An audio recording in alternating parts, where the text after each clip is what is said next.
कहता बहुउद्देशीय परियोजना में प्राचीन ग्रंथों एवं अन्य ऐतिहासिक अभिलेखों में यह स्पष्ट होता है कि ईंट पत्थरों मिट्टी मलबों के सहारे झीलों या अन्य जलाशयों के तटबंध और लहरों जैसी उत्कृष्ट कृतियां बनाई जाती थी। अतः यह परिपाटी नवीन नहीं है, मैंने पहले कहा है, नया नहीं है।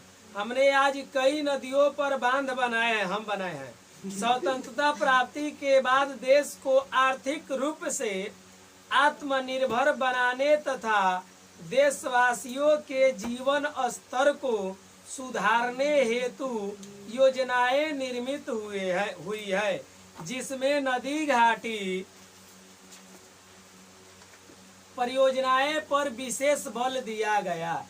इन परियोजनाएं के विकास के कई उद्देश्य हैं: बाढ़ नियंत्रण, मृदा अपरदन पर रोक, पेय एवं सिंचाई हेतु जलापूर्ति, विद्युत उत्पादन, उद्योग के जलापूर्ति, परिवहन, मनोरंजन, वन्य जीव संरक्षण, मत्स्य पालन, जल कृषि, पर्यटन इत्यादि। इन अनेक उद्देश्यों की पूर्ति हेतु सक्षम इन नदी घाटी परियोजनाओं को बहुउद्देशीय परियोजनाएं के नाम से जाना जाता है तथा प्रथम प्रधानमंत्री का दृष्टिकोण था कि नदी घाटी परियोजनाएं कृषि, औद्योगिकरण, ग्रामीण अर्थव्यवस्था, औद्योगिकरण तथा नगरीय व्यवस्था को समन्वित रूप से विकसित कर सकेगी। भारत में अनेक नदी घाटी परियोजनाओं का विकास हुआ है। भाखड़ा नांगल, हीराकुंड, दामोदर, गोदावरी, कृष्णा, स्वर्णरेखा एवं सोन परियोजना जैसी अनेक परियोजनाएं भारत के बहुआयामी विकास में सहायक हो रहे। गत कुछ वर्षों से बहुउद्देशीय परियोजनाएं एवं बांध विरोध एवं पुनर्निरीक्षण का कारण बनते रहे हैं। नदियों में बांध लगाने से नदियों का प्राकृतिक प्रवाह अवरुद्ध हो जाता है, माने रुक जाता है, जिससे तल पर अवसादीकरण तेज हो जाता है।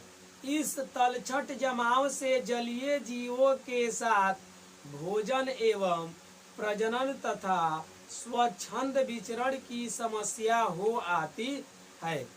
साथ ही बाढ़ जैसे विभीषिका भी उत्पन्न हो जाती है। इतना ही नहीं, बाढ़ग्रस्त मैदान की वनस्पतियां एवं मृदाएं प्लावित होकर अपघटित भी हो जाती।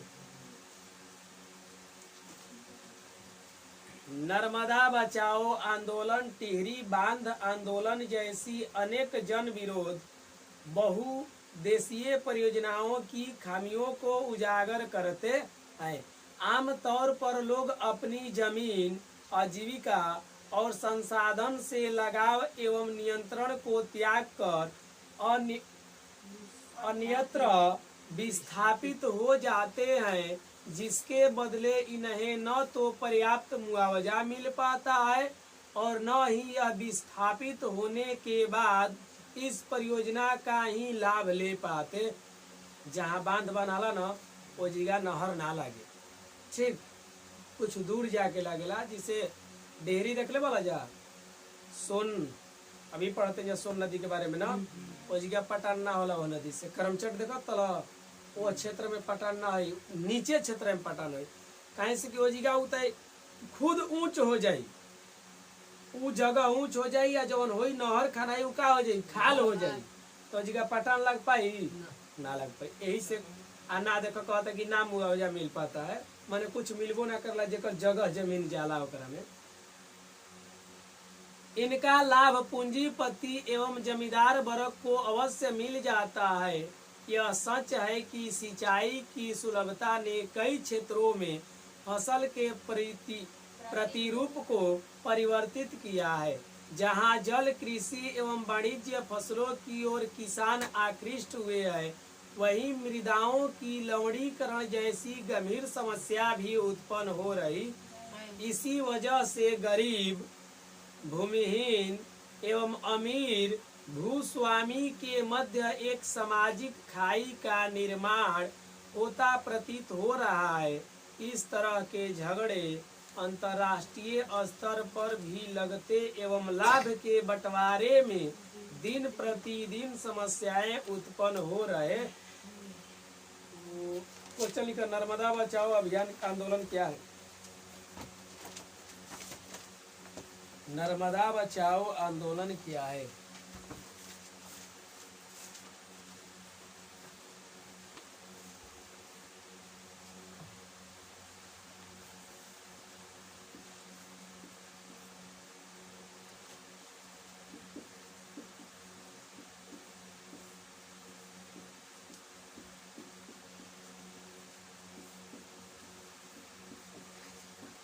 नर्मदा बचाओ आंदोलन क्या है? आंसर, नर्मदा बचाओ आंदोलन एक नर्मदा बचाओ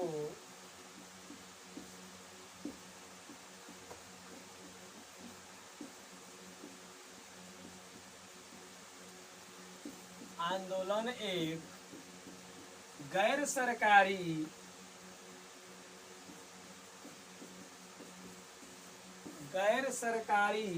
संगठन है। नर्मदा बचाओ आंदोलन एक गैर सरकारी संगठन है जो स्थानीय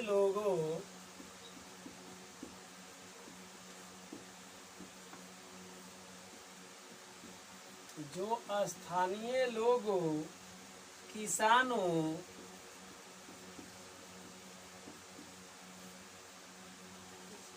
पर्यावरणविदों,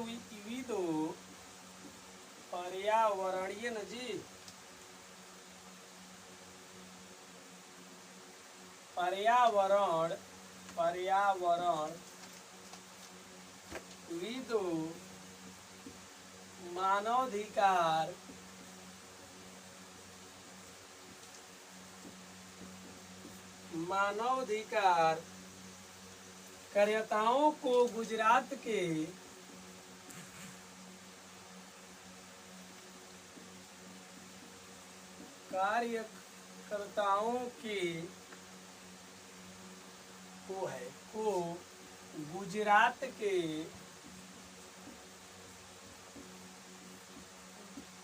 गुजरात के नर्मदा नदी पर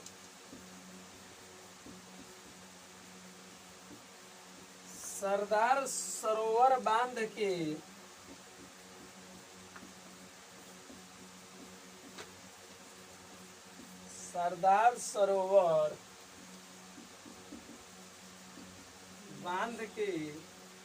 लिए प्रेरित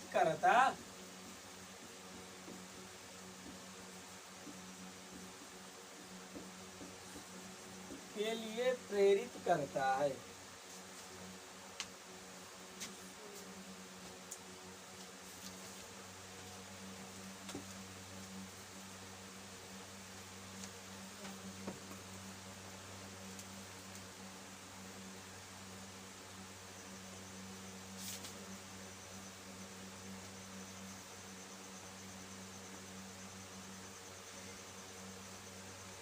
जल संकट में तो क्वेश्चन एगुड़ो लेके बनत पढ़ी छोड़ दी, क्वेश्चन नहीं के लेके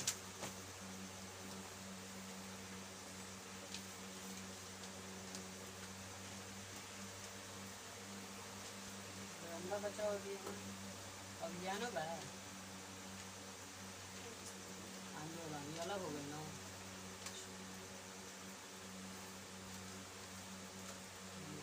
क्या करी जी, जल संकट के अंदर क्वेश्चन नहीं बन रहा है, इस पेज में छोड़ दे कि पढ़े? क्वेश्चन नहीं है, सीधा बोल दे, एगो क्वेश्चन है केवल।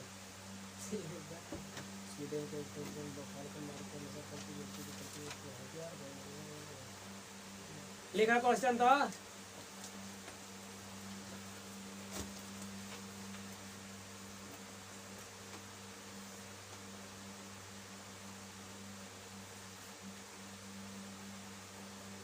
किस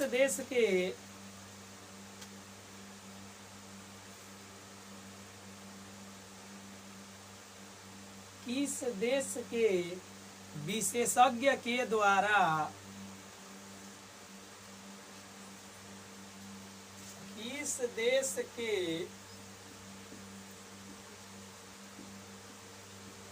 विशेषज्ञ के द्वारा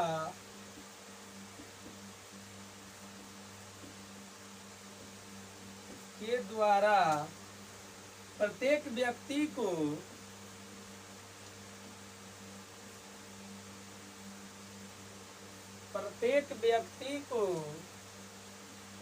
प्रतिदिन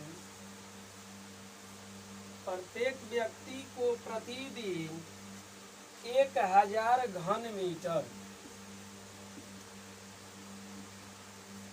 1000 घन मीटर जल की आवश्यकता है।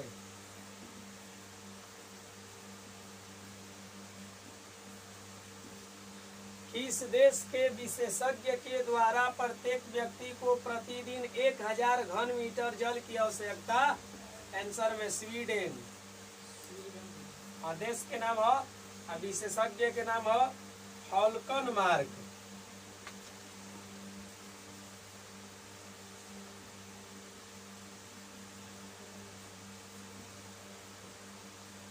स्वीडन के रहने वाला था, कौन था? तो हॉलकनमार्क था, जो बताया था कि प्रत्येक व्यक्ति के कितने जल की आवश्यकता है? 1000 घन मीटर प्रतिदिन।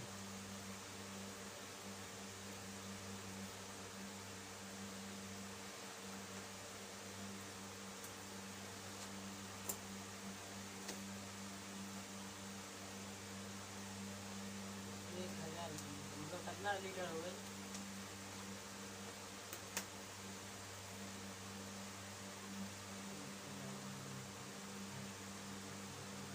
एक घन मीटर में कितना लीटर होला? पता रही तब ना मीटर बड़ा। 1 सेंटीमीटर में तो होला 1 लीटर।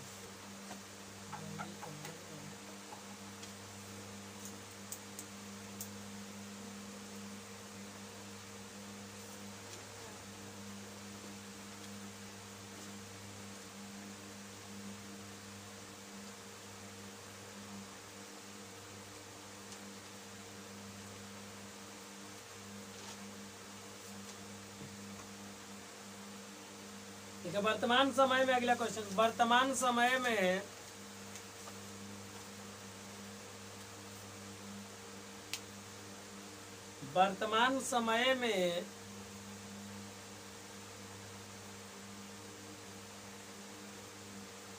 भारत में कुल विद्युत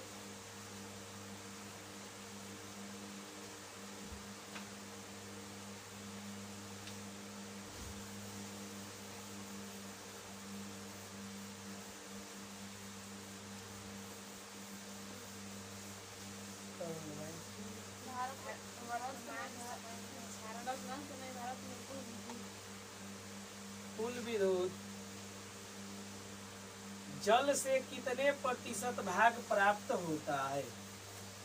जल से कितने प्रतिशत भाग प्राप्त होता है?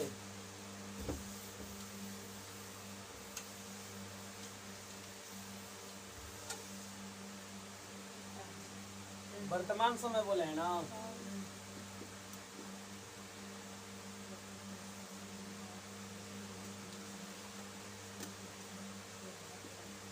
वर्तमान समय में क्वेश्चन बोला जाए, भारत में कुल 22%। कुल विद्युत जल से कितने प्रतिशत 22%। हाँ भाग प्राप्त होता है? आंसर में 22%। अगला क्वेश्चन लिखिए।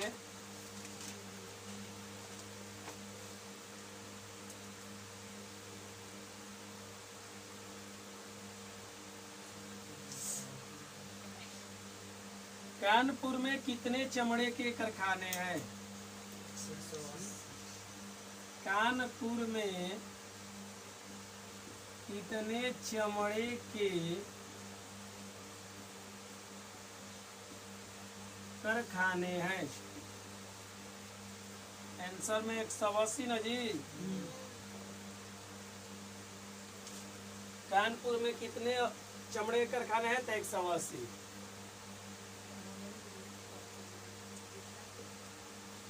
एक 180 चमड़े के कारखाने। अगला क्वेश्चन, कारखाने द्वारा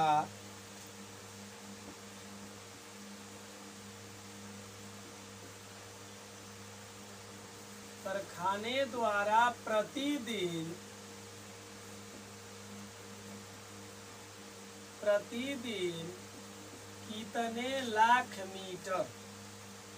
कितने लाख लीटर दिया है ना जी, लीटर मल जल गंगा में विसर्जित करती है? गंगा में विसर्जित करती है। क्या हो जाएगा आंसर? 58 लाख।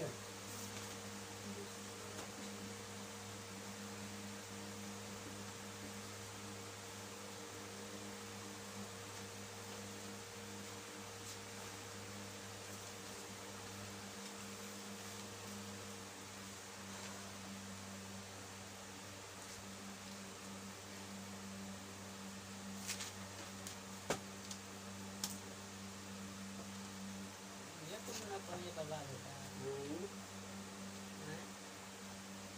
गंगा नदी में कितनो खराब पानी गिरी, कोनो दिक्कत नहीं है, क्योंकि इतना जड़ी बूटी का पानी आ रहा है ना, सब एकदम शुद्ध कर देता है।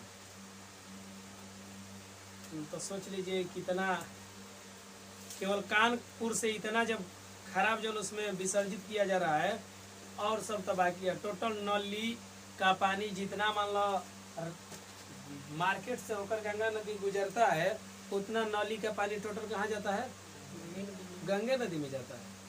टोटल नली का पानी। फिर भी देखिए कितना शुद्ध है।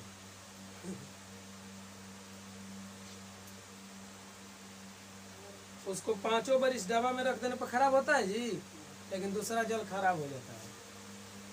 मल मच्छरी खा जा रही है।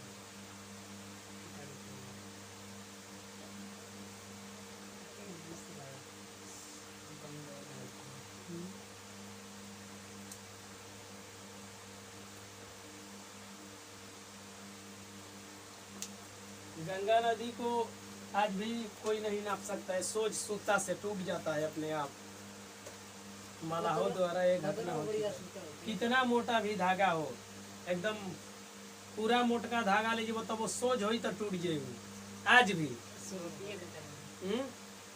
तिरछा आप उसको नाप सकते हैं, सोच नहीं नाप सकते हैं गंगा नदी को आज भी। सोच लीजिए टूट जी अपने आप टूट जाता है, क्योंकि हम लोग प्रैक्टिकल कर लिए हैं। जी मुख्तार की बहनिया रेंज बारे तो कहेंगे कि तन की नाप लिया जाए पर से पर बड़ी आदमी कह रहे हैं कि टूट जी करते पुलवा के सोच भई नहीं जा टूट गई। सोच ला कच्चा धागा रह गया तो वास्तव में मान गई। क्वेश्चन लिखो, राष्ट्रीय जल नीति को कब स्वीकृत किया गया? राष्ट्रीय जल नीति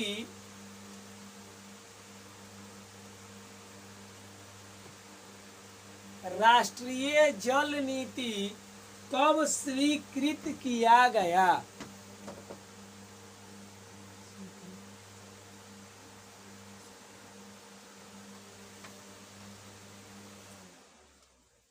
राष्ट्रीय जल नीति कब स्वीकृत किया गया? आंसर सितंबर 1987।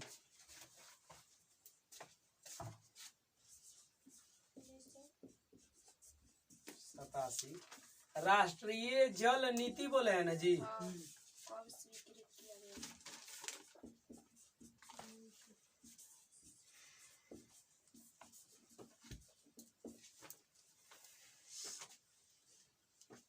दीर्घई से है। स्वीकृत किया गया।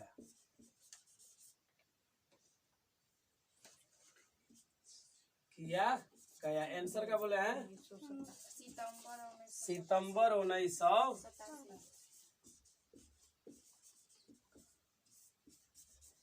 अगला क्वेश्चन,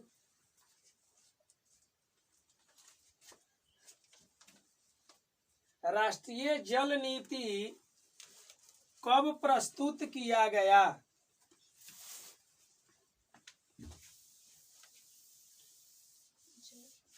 जल नीति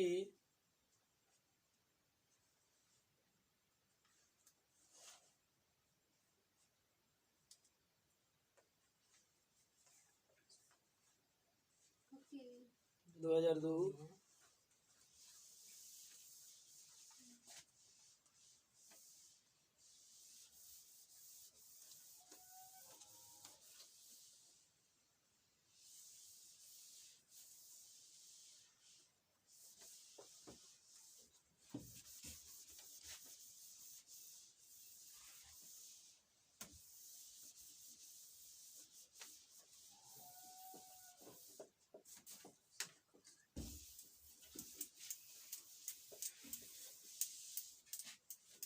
कब प्रस्तुत किया गया ना जी? राष्ट्रीय जल नीति कब प्रस्तुत किया गया? आंसर क्या है? 2002।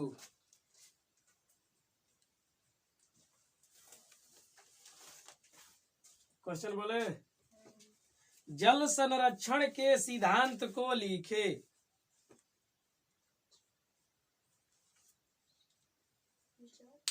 जल संरक्षण के सिद्धांत को लिखे।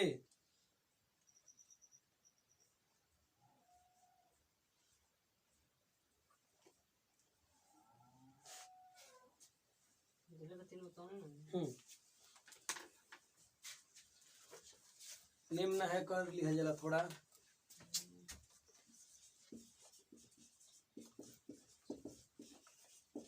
जल संरक्षण के सिद्धांत को लिखे। आप लोग कर लीजिए, जल संरक्षण के सिद्धांत निम्न है। निम्नलिखित नहीं, निम्न है करिए जा। कैसे कि कम बा, थोड़ा अधिक रहेला ना 5-7 गो तो निम्नलिखित कहिएला। पहला में जल संरक्षण के सिद्धांत निम्न है। जल की पहला, जल की उपलब्धता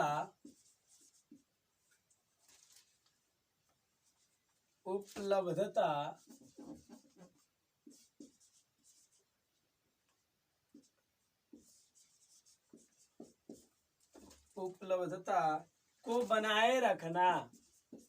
जल की उपलब्धता को बनाए रखना। 2 में जल को प्रदूषित होने से बचाना।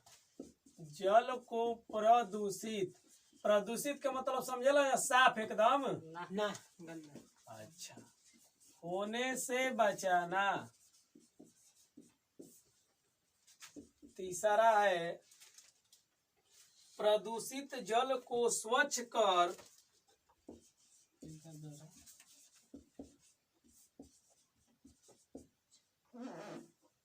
पहले ना होता है फिल्टर से क्लोरीन गैस डाला जाता है। प्रदूषित जल को स्वच्छ कर उसका पुनर्चक्रण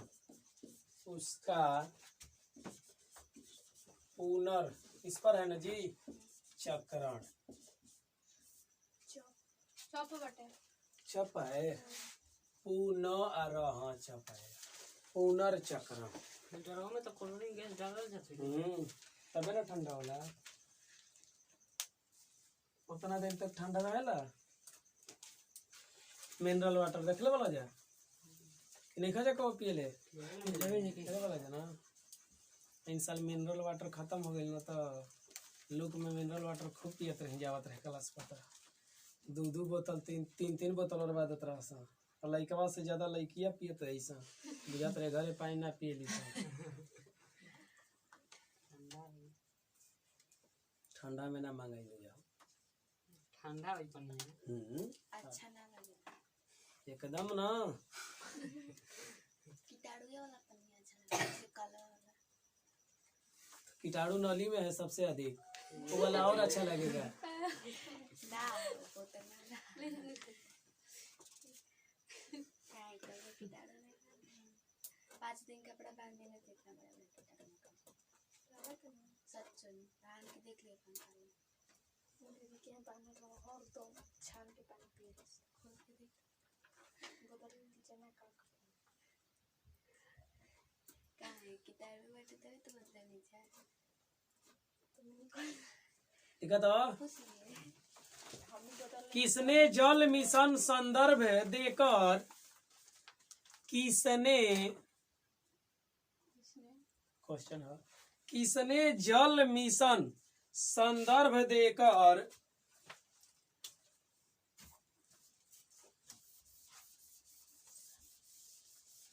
किसने जल मिशन संदर्भ देकर भूमि जल पुनः पूर्ति पर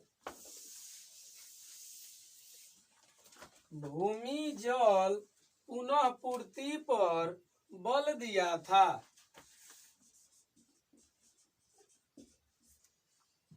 किसने जल मिशन संदर्भ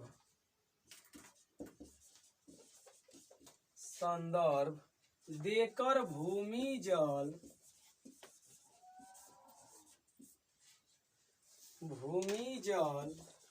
पुनः पूर्ति गलती दिले भाई करे में ना पुनः पूर्ति नहीं के लिख ले देख ले जा पुनः पूर्ति पर बल दिया था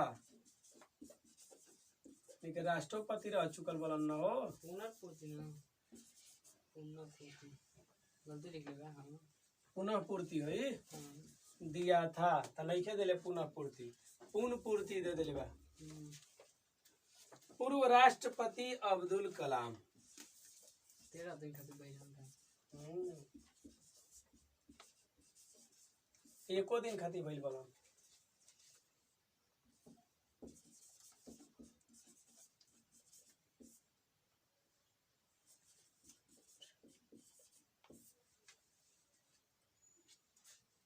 कलाम लिखल न हो अब्दुल कलाम ठीक बा एपीजे अब्दुल कलाम ही है ना हम कि दूसर हमन ये हमन एक दिन खातिर भई रहन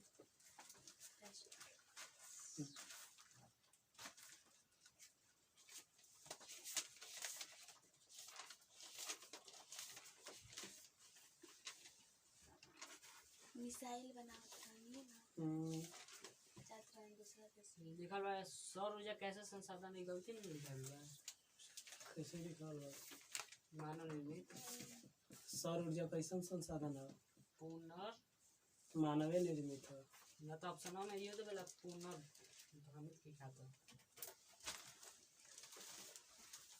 तो सौर प्लेट न मानव कहाँ से कि हर चीज में उहे देता है का देता है विकल्प में जैसे 3-4 गो विकल्प बा ना तो ओकरा में मानव निर्मित बा एगो पुनरो हेतु बा तो पुनर हेतु सही देता है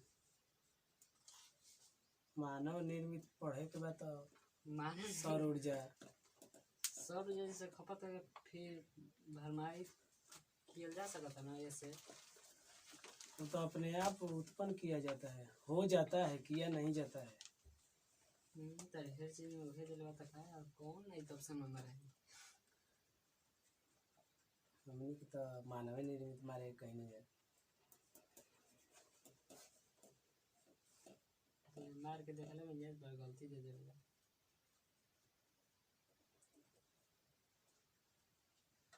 एक भूमिगत जल का कितने प्रतिशत भाग लास्ट क्वेश्चन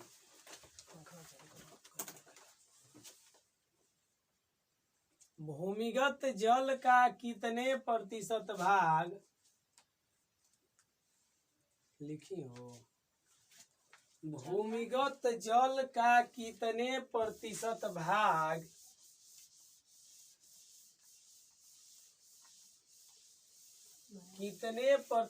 भाग का संचय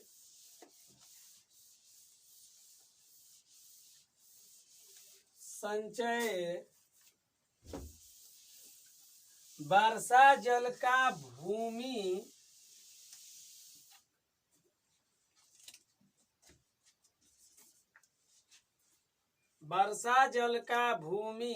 में प्रवेश करने से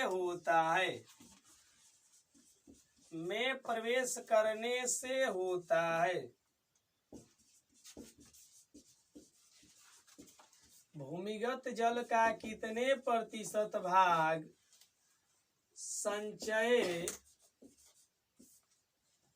वर्षा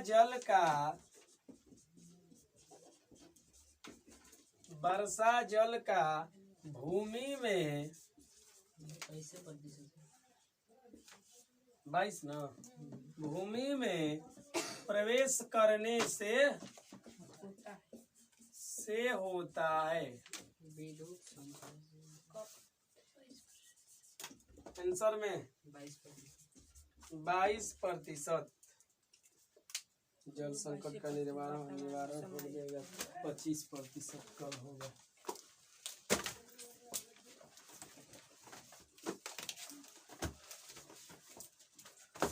चलो जा हो बच्चे बात सुते दो।